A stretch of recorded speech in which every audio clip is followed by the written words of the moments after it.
Ladies and gentlemen, boys and girls, welcome back to Jackson and Austin Recap Night. This edition of the college football playoffs. And here today, we are going to be recapping the college 2023-2024 college football playoff games between the Alabama Crimson Tide versus the Michigan Wolverines in the Rose Bowl. And we will also be recapping Texas versus Washington in the All-State Sugar Bowl. But I could not do it without my co-host, my partner, my good buddy, Jackson Johnson of the Jacksonian, who helps this thing run smoothly. Jackson, how are you feeling on this Tuesday night after a heartbreaking loss in the Rose Bowl? Well, I'll be honest. I was sad that Bama lost to Michigan, and it did suck, but kind of felt like not protecting our quarterback enough was going to catch up to us. That it was going to hurt us big time. But, I will say it's pretty big seeing Harbaugh finally winning a big game in the postseason. Let's see if he can continue that next week. As for Washington, it's going to be fun discussing Michael Penix Jr. and more to come on this recap show.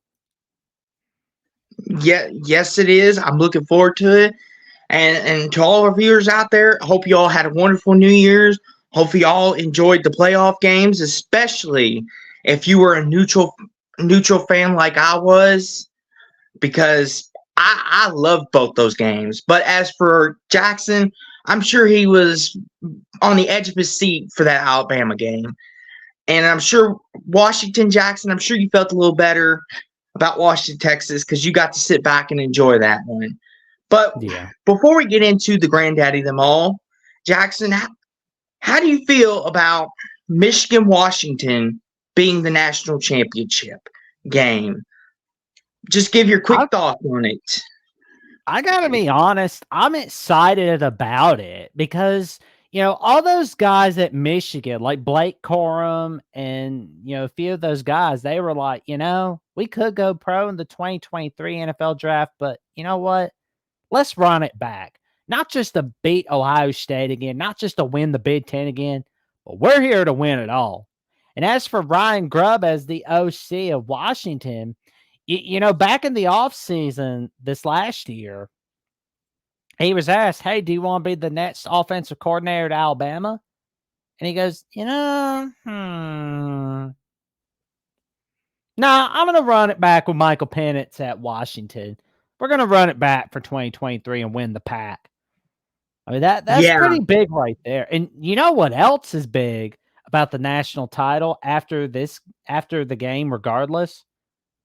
We're going to see this game as a rematch as a Big Ten conference game on October 5th at Husky Stadium. Now, we don't know if that's going to be on Fox or CBS or NBC, but we'll definitely find out several months down the road. I'm excited about it already. Yeah, the national championship game should be fun. Give my quick thoughts on it. I think it's two polar opposites. You've got Michigan, who's ground and pound, chew the clock, run the ball, defense wins football games. You got Washington. It's like the greatest show on turf remade over into college form with Jalen Polk, Roma Dunze, Dylan Johnson, Michael Penix. I mean, there's NFL talent all over that offensive line. Offense. It should be fun. And plus, we'll talk more about this game down the line. Me and Jackson will preview this game more in depth. But we thought we'd let y'all get a little sneak preview of what we thought of this. But Jackson, let's talk about how these teams got here. And let's talk about the granddaddy of them all as number 1 Michigan defeats number 4 Alabama 27-20 in an overtime thriller. And the Michigan Wolverines claim the Rose Bowl in Pasadena, California. And Michigan finally gets over the hump. The ghost of TCU and the ghost of the Georgia beatdown is no more. They conquered their demons. But Jackson, since you're the resident Alabama man here, tell us what you thought of this game and just overall thoughts on the season and how this game went for you. Well, I'll be honest. Not only did Harbaugh slay the dragon, that's Bama, but he also got his first ever New Year's Six bowl win, and he got his second ever bowl win as Michigan head coach. So, I mean, that's pretty big in of itself right there.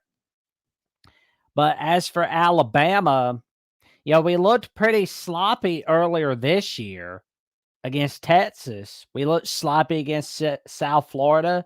Then we looked sloppy against Texas A&M. Did pretty good against Ole Miss, but that second half of the season, we looked a little more disciplined.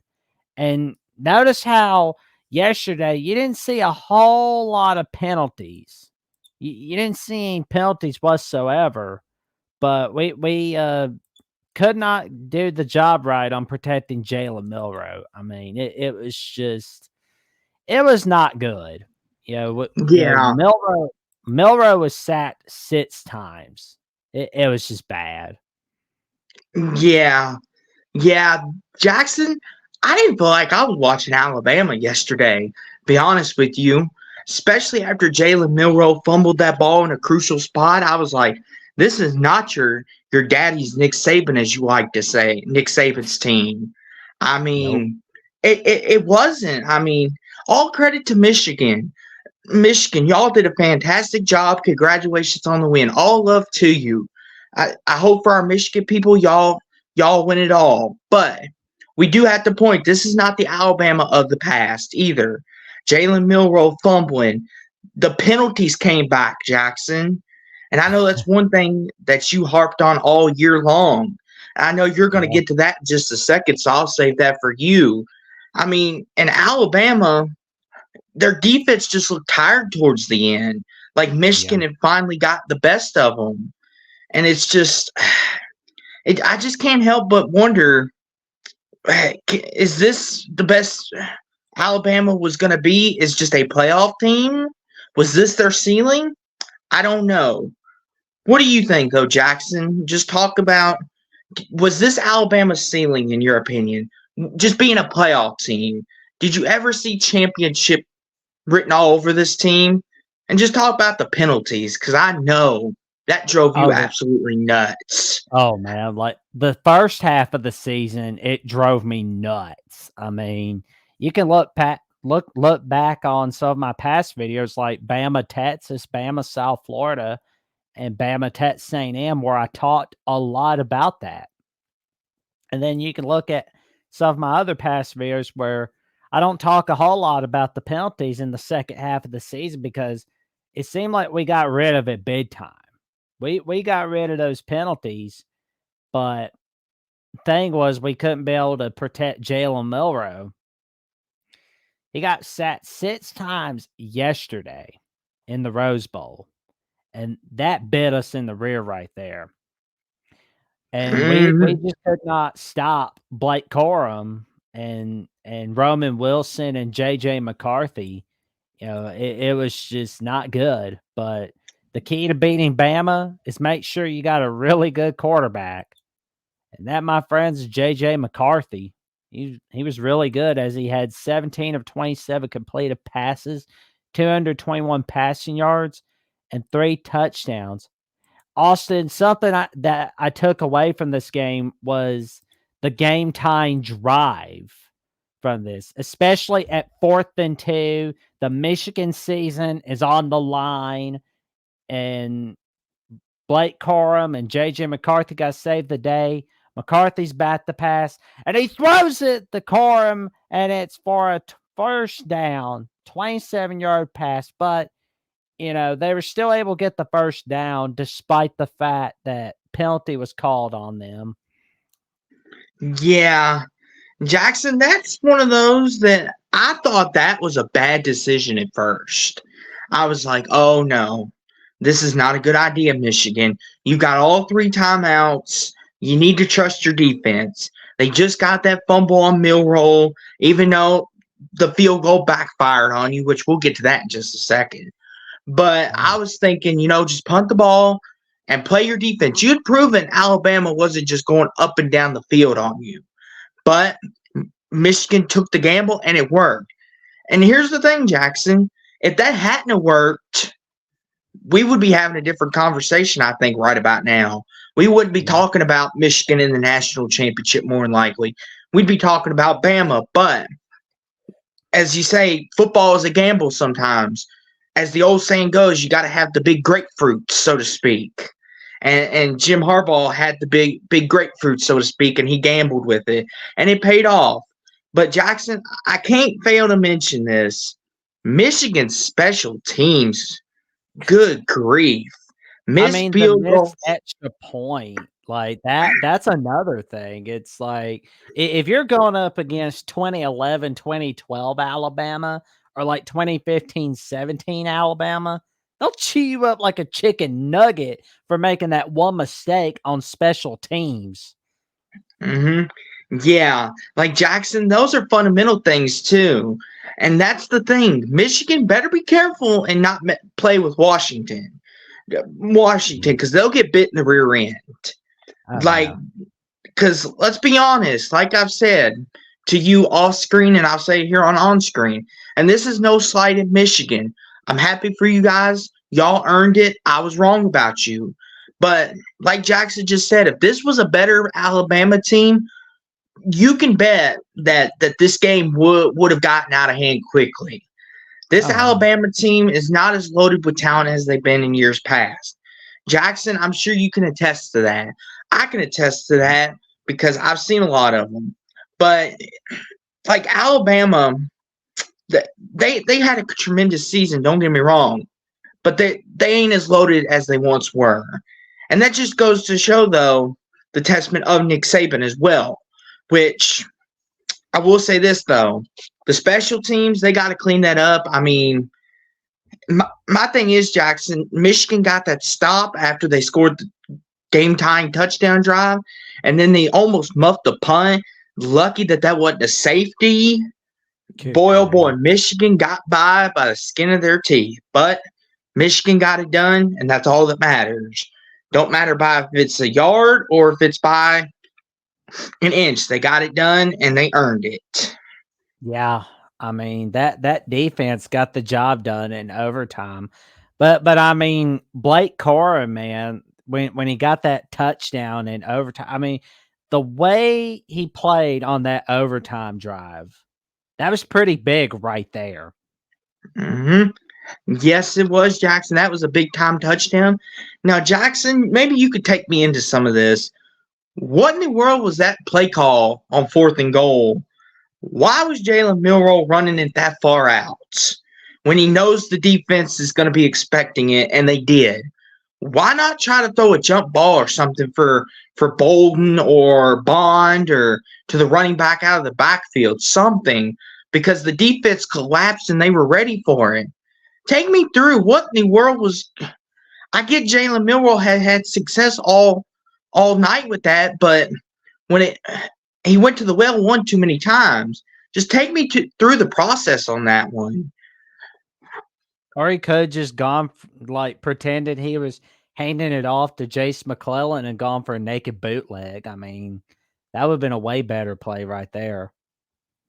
I mean, here's the thing. I understand it was working all night, but if you go to the well one too many times, they're going to be like, oh, Jalen Milroe's so taking this. Let's just load the box. And that's what Michigan did. They loaded the box and was basically like, you're not fooling us. This is going to be Milroe all the way, isn't it?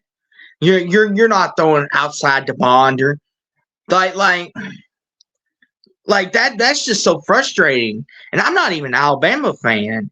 I can only imagine how you felt watching that, Jackson. You were like, why? Throw at least a jump ball or naked bootleg or go shotgun something to throw the defense off guard a little bit. Or maybe wait a minute, let a defender or two come by you and then take off and see what you could have gotten. And I get sometimes life's quick, but that was just not a smart play call. Now, I will say, though, Jackson, the bad snap didn't help any. Jackson, what's going on with your center? That was like the 4th time I saw a bad snap from him in this game. Has he had this issue all year? Or is this just something that recently happened? I'm thinking it's something that recently happened, but I'll just tell you, we're not as disciplined as we were as teams in years past. This is not good. Yeah, I mean, I will say this though. All congratulations to Michigan. They advanced to True. the national championship. But Jackson, what were your three takeaways from this game before we move on to our next game? What were your three takeaways? Well, one of them was there is a reason that Blake Corum returned for 2023, and it was moments like this. Number two, Harbaugh can win the big game. And number three, I've got plenty of questions about Alabama's future. I mean, I don't know if we can win it all in like a 2024, 2025, but could we repeat as SEC champs? Maybe. Are we a playoff team again next year? I'm sure we will be with the 12-team playoff, Hmm. but it's time to start asking questions for Alabama because this Yes. is the longest national title drought in the Saban era. Hmm. Yeah, there's definitely going to be a lot of questions for Bama Nation in the offseason. I'll give my three takeaways. Number one is Alabama and Nick Saban deserve a lot of credit for this. Was like I've said multiple times, this was not the most talented Alabama team, but Nick Saban got them to this point, and Nick Saban deserves a lot of credit for that. Him and Jalen Milroe. I think Nick Saban definitely earned a lot of people's respect if he didn't have it yet after this year. Number two is Blake Curl and JJ McCarthy may be the best duo in all best quarterback running back duo in all of college football to date. There may be no arguments after what we've seen. And number three is Michigan's defense may bend, but they will never break. They never lost faith that they wouldn't win this game. That just Michigan and their sheer passion, their will to win. I mean, what more can you say about this team? I mean, I've criticized them all year, and I'll be the first to admit I had Michigan losing by 2 touchdowns to Alabama, 34-20. I was thinking that McCarthy would commit a couple turnovers late and Bama would take advantage of it. And I was wrong. I was so wrong. But congratulations, Michigan. You're going to the national championship. But True. Michigan, it doesn't stop there because guess what?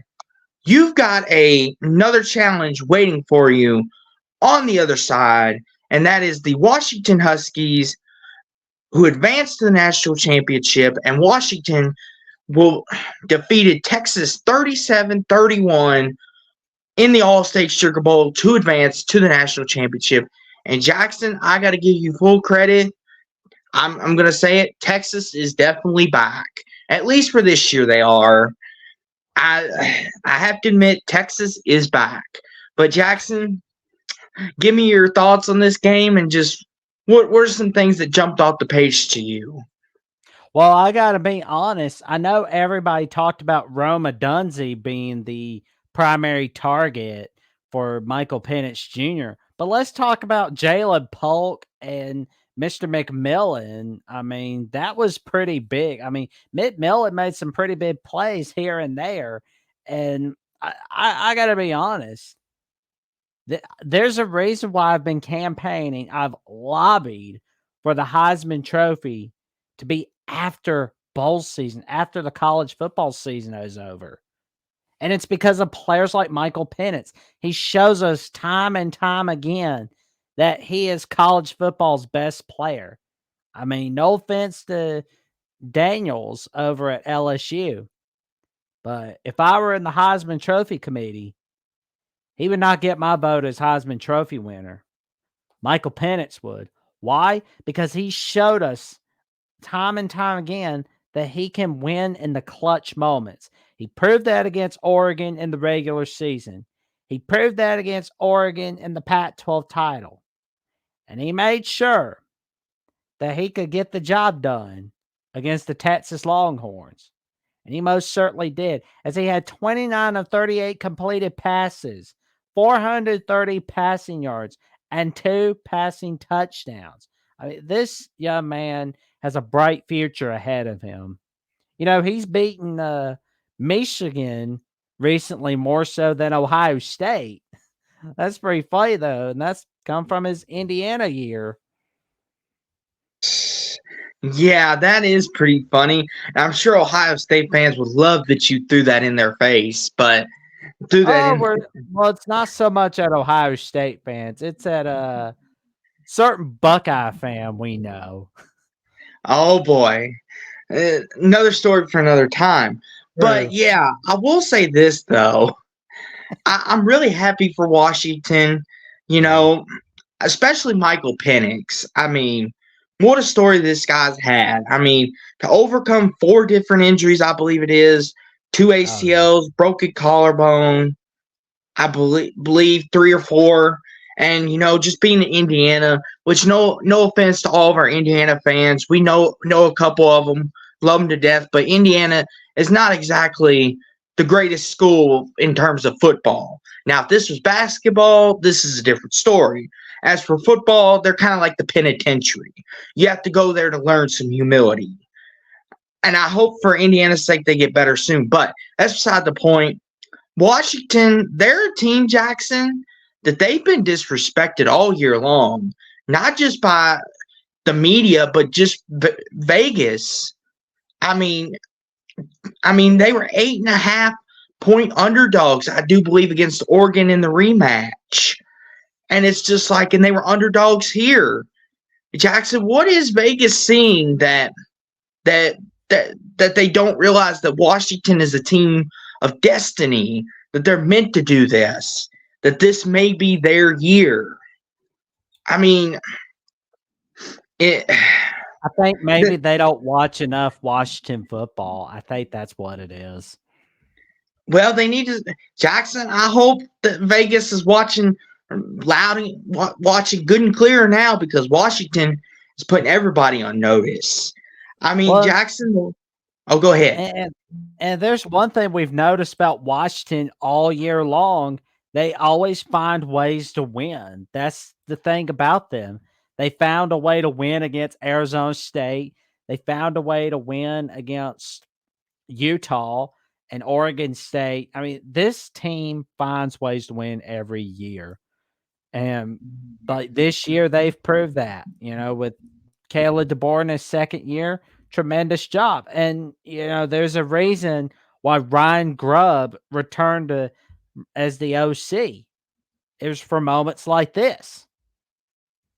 Yeah, 100% agree. I mean, and Jackson, we cannot be remiss not to mention the Washington offensive line, the big guys up front. Got to show them some love. True. What they did to that Texas defensive line, that was incredible. Because Jackson, Alabama witnessed it firsthand what that Texas D-line could do to quarterbacks. And Michael Penix could have been back there ordering a pizza if he wanted to. That's how much time he had.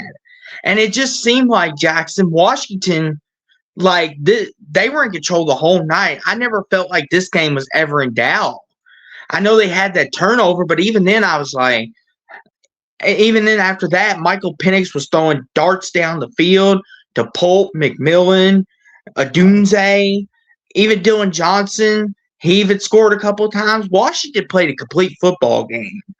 But Jackson, I will be remiss to say, though, we were talking about Michigan and their poor mismanagement. We got to be fair, and we got to do this for Washington too. Washington almost gave it away as well. Yeah. To show that we're not just picking on Michigan and not showing all of our flowers and love to Penix and company. Washington almost gave it away. Especially that pass defense. I remember Sean McDonald was talking about that at one point, before the game was over, where their secondary has just been a disaster. Yeah, it was a disaster in Jackson. When Dylan Johnson went down, at first I was like, oh, I hope he gets better. Hope he gets healthy for the title game. And then I realized I was like, oh, Texas could still come down and win this game. And Donald Mitchell, the transfer from Georgia, the wide receiver, he had caught that leaping touchdown. They cut it to 6 earlier. I was thinking, oh no, we're gonna see Washington lose this at the end, aren't we? We're gonna see one of those games, aren't we? But Jackson Washington defense saved the day. Whew. Washington fans celebrate for tonight. But For sure. you better not do that mess around with Michigan.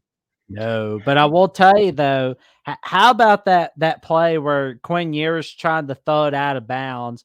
Everybody was like, "Oh, it's at 0, it's at 0." But that's like, we're still at 1 second, so yeah. Well, But then Jackson, that the old last play, and bam! And I was looking at a question from Twitter or ats on New Year's Eve, and it was from Pro Football Focus College, and it was asking, do you think either one of these games are going to be a whipping? And like, do you think that there's going to be a blowout? Which game do you think will have a blowout? And I said, neither. Neither one of these games are going to have a blowout. It's going to be like last year. Neither one of them's going to have a blowout.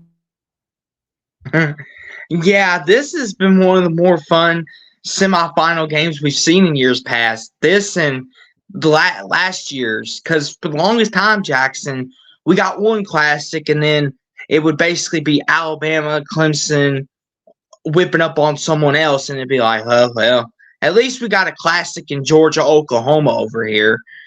And then Alabama comes on next, and you're like, okay, they're just going to whip up on poor Cincinnati up over here. And what they do, they whipped up on them.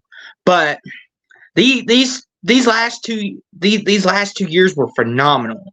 But Jackson, I will say though, I did notice though, a lot of Texas fans were complaining about Quentin Ewers' play calling towards the end there, of how he made that throw to that running back, and it said it was a wasted play, especially on the post-game show live at the Voice of College Football with Matthew Miller, and you were on there as well. And Matthew Miller, go check him out, great guy, loves Texas to death.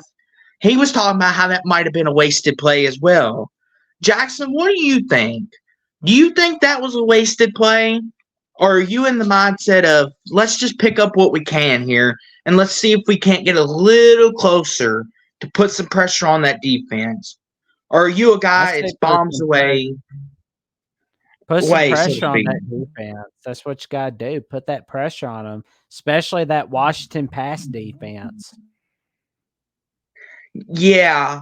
I will say, though, Jackson, Braylon Trice for the Huskies defense, he was outstanding.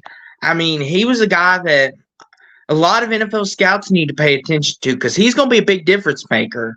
And who knows, Jackson, maybe your Tennessee Titans, maybe he falls to the Titans and you pick him up in the second round, help out with that pass rush. Or who knows, he might go to a team like the Browns, or go help the Ravens out, or go help the Bears. I mean, there's endless possibilities for this guy.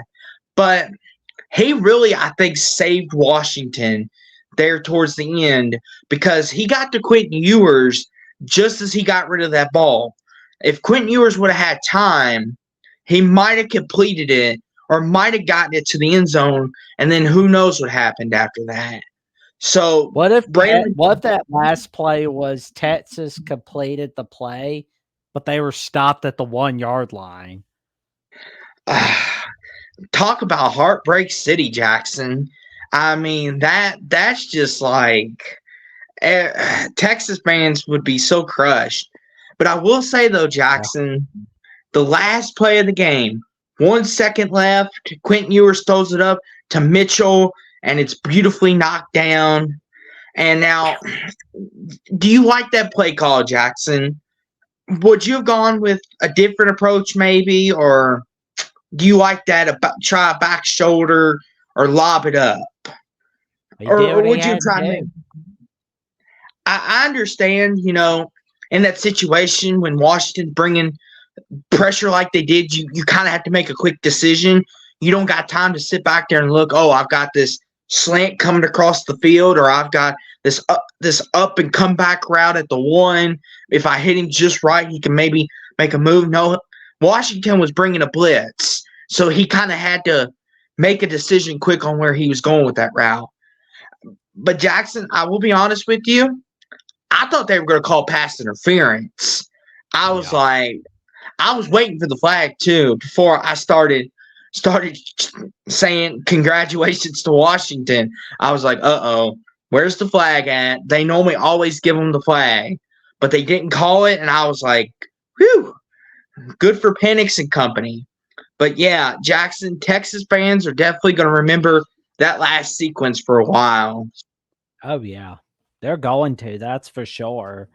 But, I mean, on the bright side, this could be used as motivation for next season in their first season of the SEC. But here's my thing, Jackson. I think this notion that Texas wouldn't hang in the SEC, I think it's safe to say we could throw that out now, right? They proved totally. they proved they can hang with a lot of good teams. True. And I will say, I was wrong about Sarkisian on January 2021 when he got hired. I was like, oh, this is going to be a bad hire. But it's turned out to be a great hire. You know, he's done such a great job. And, you know, backstory they has where he coached at Washington from 2009 to 2013. He did pretty good over there because, like, people tend to forget that Washington was at a bad road in their time in 08 with Tyrone Willingham. Like, they were winless that year.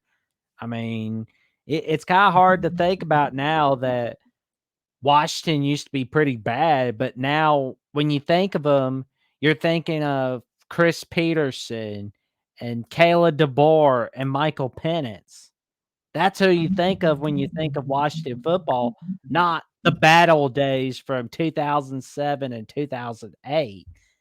And, you know, as well, for Jackson, Texas, you know, real quick, for not to cut you off there, but to bring up another good point, though, Washington, before Kalen DeBoer got there, do you remember what their record was the year before?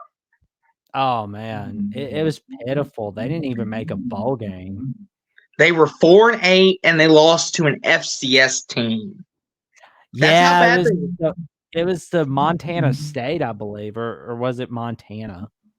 I believe it was Montana State. I believe it was. We'll have to go back and check that. But yeah, Jackson. Oh, Montana. That's right.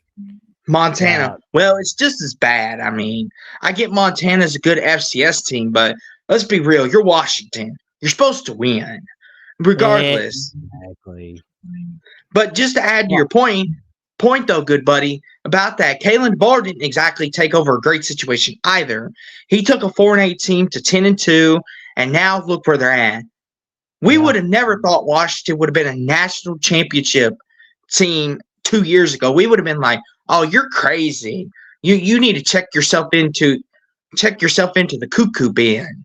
You're cuckoo for Cocoa Puffs."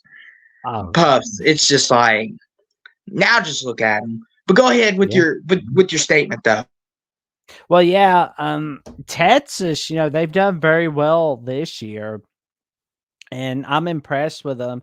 As for Washington, I'm pretty impressed with how they've been doing this year, and I'm glad that Ryan Grubb decided to run it back. I hate that Bama Nation didn't get him, but, you know, it was pretty cool to see Ryan Grubb decide, you know what, I'm going to run it back in Seattle. So, I mean, that's pretty good for college football. And, you know, it's going to be great for the Pac-12, you know, because unfortunately this is their last year. So they might as well have some good karma while they're at it. I mean, this is what 30 for 30 documentaries are made of, my friend. It sure is, Jackson. It sure is. I will say this before we get to our 3 takeaways this game and wrap it up. I will say, though, Ryan Grubb, he may be getting some phone calls from other college teams and NFL teams. Be like, hey, You should. you want to come be the offensive coordinator? Or, hey, Kyler Murray, he needs a good offensive coordinator. Or Justin Fields. Hey, Ryan Grubb, we heard you took Washington to the promised land. And Michael Penix, you want to come help Justin Fields out? Oh, or Mike Vrabel. Hey, Ryan Grubbs, we need someone to help Derrick Henry out here. Can you come call some plays for us? Why, sure, I'll come help Derrick Henry out. Just get me a good receiver while we're at it, okay? Make sure you draft Roma Dunze for me. There you go. But I think forget being the OC. He should be somebody's next head coach at a Power 5 school. I'm loving what he's bringing to the table. like Jackson, I will say he's going to get some calls. Don't get me wrong. I hope for Kalen DeBoer, I hope they get to keep him because it's not every day you get a good offensive mind like this. Like, I understand if he does take a job somewhere, that'd be awesome for him. It just suck for Washington because it'll be hard to replace guys like that. So it should be interesting for sure. But as for the three key takeaways, I'll start on this one. Number one is Michael Penix may be the best quarterback in all of college football right now. And that may not even be a discussion at the moment. And I know Caleb Williams, Drake May, they're right there, but the way Michael Penix is playing, I think it's hard to argue with him not being the best quarterback. And number two is I believe we're going to be seeing a lot of Texas in the future. I feel like Texas is here to stay, and if they can keep the talent rolling in, Texas is definitely going to be back for a while, and we'll be hearing hook 'em horns for a while. And number three is Washington maybe has the best offense in the country. Maybe. But that was my three key takeaways. Jackson, what were your three key takeaways on this game? That Michael Penix is the best college football player in all college football. And number two, you better watch out for some guys other than Roma Dunze, especially for McMillan, and watch for Polk as well. Watch for those guys. You do that, you're good to go. And number three, I'm going to tell you right now, this has been a great day for Pac-12 Nation because we know that this year is unfortunately the last year of the Pac-12, but this is the first Pac-12 playoff victory since Oregon got into the playoffs in 2014. So that's pretty big in of itself right there. Mm-hmm. Yes, it is, Jackson. Well, and there's one more thing I thought about just now. This is going to be the first national championship without an SEC team since the 2014 season, the inaugural playoff season where Oregon and Ohio State played for all the marbles. Jackson, you mean the SEC? Oh, man. I can't believe that we don't have an SEC team in here. Jackson, what in the world are we going to do? I mean, I think we'll just watch. Oh, we'll watch the national title like all other normal people do. I mean, Jackson, I don't know what I'm going to do with myself. How am I going to root against an SEC team? Oh, well. Oh, well. At least it'll keep the media quiet for a while, I guess. But in all seriousness, though, guys, this was our recap of the 2023-2024 playoffs. Please make sure y'all like, comment, subscribe, click on our notification bells for both of our channels. We're doing really great work, and we're doing great things over here. I had a lot of fun doing this. But before we get out of here, Jackson, what do you got coming up in the works with the Jacksonian in the coming weeks, now that Alabama's on the couch, so to speak?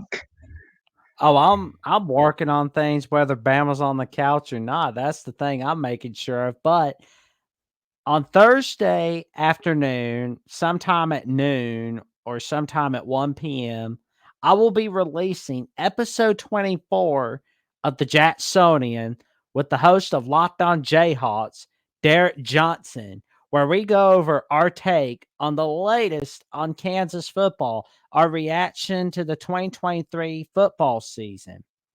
What went right? What went wrong?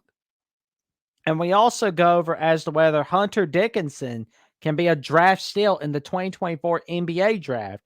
We also go over our takeaways from Kansas, Wichita State, and we also go over a little bit as to whether the Kansas Missouri rivalry is somewhat similar to Georgetown Syracuse in college basketball now that they've been back for the last 3 years. And we're going to go over as to whether this Kansas basketball team has just enough to win it all in all of college basketball. So stay tuned to find out more right here on youtube.com/@JacksonJohnson979 and also on x.com/@Jackson09960335. And you can also check me out on Instagram and Threads on @JacksonJohnson543908. But Austin, what have you got going on at Sports Talk with Austin? I'm curious to see what you got going on there, my good buddy. Well, I'm glad you asked, Jackson. I'll be releasing this video here that we're pre-recording. Spoiler alert, behind the camera, so to speak, behind the curtain. I'll be releasing that. I'll be making some other great videos, keeping up with the transfer portal, the NBA, all that. And plus, me and Jackson, we still have more to cover. We are going to be previewing and breaking down the national championship Thursday night. We'll be talking about Michigan, Washington, talking about how they got here, talk about some keys to the game, X factors, all that good stuff. And we will give our picks for that game as well. We will not be shy. We will let you know exactly what we think. We are never shy, and we will let you know. And then after the national championship, then Tuesday, January 9th, mark your calendars. We'll be back to recap that. And then we will be back to recap bowl season, NY6s. We're going to give some love to teams like Northwestern, give some love give WKU some love, Georgia Tech. We'll even give Ole Miss some love, and Oregon. And heck, while we're at it, Jackson, let's give Missouri some love. The team that we called 3-9, which I'm really regretting that right about now, but I digress. I talked you into that one. That was my fault. So. Yeah, Jackson, Missouri made a believer out of all of us. But yeah, that's what I've got coming up. It should be fun. But if you want to follow me here, you can follow me on www.youtube.com @SportsTalkWithAustin2002. Or better yet, hit me up on Twitter at twitter.com/AustinW19802639, where you will see a lot of my Dallas Cowboys post on there, Denver Nuggets, OKC Thunder. You'll even see a little bit of wrestling on there as well. And you'll see me retweet some things like from college football. You'll even see just talk about some things in general. Don't be shy. Come on, 1,000. Let's get them over the 10,000, everyone. Don't be shy. Click on that, and while you're at it, don't be shy. Click on it for Jackson as well. Get him to his sub count so he can get some of some Twitter money. And while we're at it, folks, why don't we start a TikTok as well? And me and Jackson will do some TikTok dances for you if you want. Nah, I'm not doing that whole show my tongue thing on TikTok. I don't know why people do that crap. No, but in all seriousness, though, this is where you can find us. Once again, please like, comment, subscribe, click on our notification bells. This has been the college football recap, college football playoff recap.